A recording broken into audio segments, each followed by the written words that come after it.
Welcome to another episode in our RadTech CQR Study Guide series. Today, we're diving into the fundamentals of performing a proper chest x-ray. Whether you're prepping for your CQR or brushing up on best practices, this episode will give you a brief overview and hopefully help guide you in school to be a RadTech. Let's get started. Chest x-rays are among the most commonly performed radiographic exams.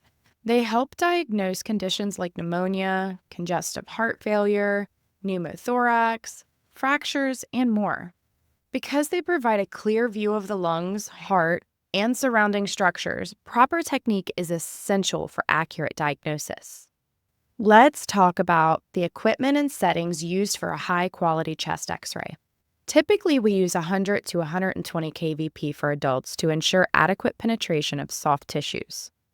While many modern systems use automatic exposure control (AEC), the manual range for chest x-rays generally falls between 1 to 6 mass, depending on patient size and body habitus.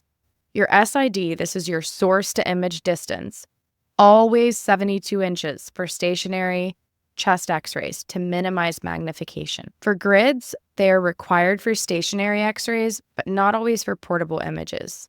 Markers: always place your correct anatomical markers on the image. Never rely on digital markers alone. Positioning is key. For a posterior-anterior view, a PA view, the patient stands facing the detector, shoulders rolled forward to remove scapulae from the lung fields. Hands rest on hips or hug the board with the chin raised. The X-ray beam is centered at T7, aligned with the inferior scapular angle. The patient takes a deep breath in, exhales, takes a second deep breath in, and holds it while the exposure is taken. For the lateral view, the left side is placed against the detector to reduce heart magnification. Arms are raised overhead, and the central ray is again placed at T7 at the mid-coronal plane. Common technical errors and corrections. Even small errors can impact diagnostic quality. Here's what to watch for. Rotation: ensure equal distance between clavicles and the spinous process. Inadequate inspiration: you should see at least 10 posterior ribs on a properly inspired x-ray. Motion blur: remind the patient to hold still and adjust mass for better clarity. Under or over penetration, adjust KVP and, if needed, manual mass settings for a clear lung and heart silhouette. Once the x-ray is taken, it's time to evaluate. Here are key structures to check. Make sure your lung fields are symmetrical with clear markings. Make sure that the heart shadow occupies less than 50% of the thoracic width in a PA view. The right hemidiaphragm should be slightly higher than the left. And evaluate for trachea midline.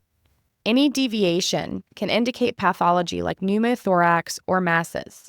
Speaking of pathologies, a few of those seen on a chest x-ray include pneumonia, which may appear as a localized area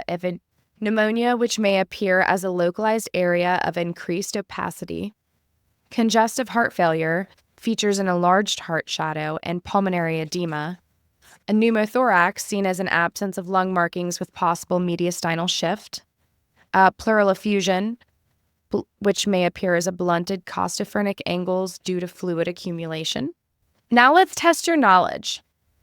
Answer the quick questions to see what you've learned. This 10-question quiz can be found by clicking in the description and going to the Google form. This is an anonymous quiz.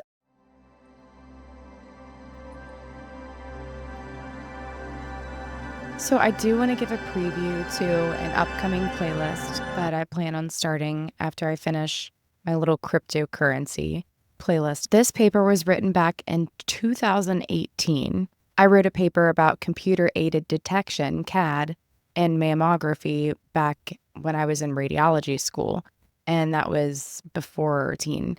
I'm just catching up on where radiology and AI have crossed. I think it's just fascinating. They were able to take thousands of X-ray images and train an AI model to compare chest X-rays and flag which ones have pneumonia versus which ones are normal. It has an accuracy of 92.8%. I'm going to be digging further into these studies. I'm excited to see how advanced things have gotten since this paper was written in 2018. But as I know from my own paper that I've written, computer-aided detection is great. Technology is great when it works. It still has its downfalls. It still needs a lot of human oversight. Without humans, these things can't run. If I missed something somewhere, please drop a comment, let me know. There's so much information to go over. I know that I didn't cover everything. I am working on getting a website up and running right now. If you want to jump to the description, you can go take this quiz. It's going to tell you what the correct answer is and what the incorrect answer is. It's a free quiz, and at the bottom, you can leave your email if you want to be one of the first to receive my newsletter once I get it up and running.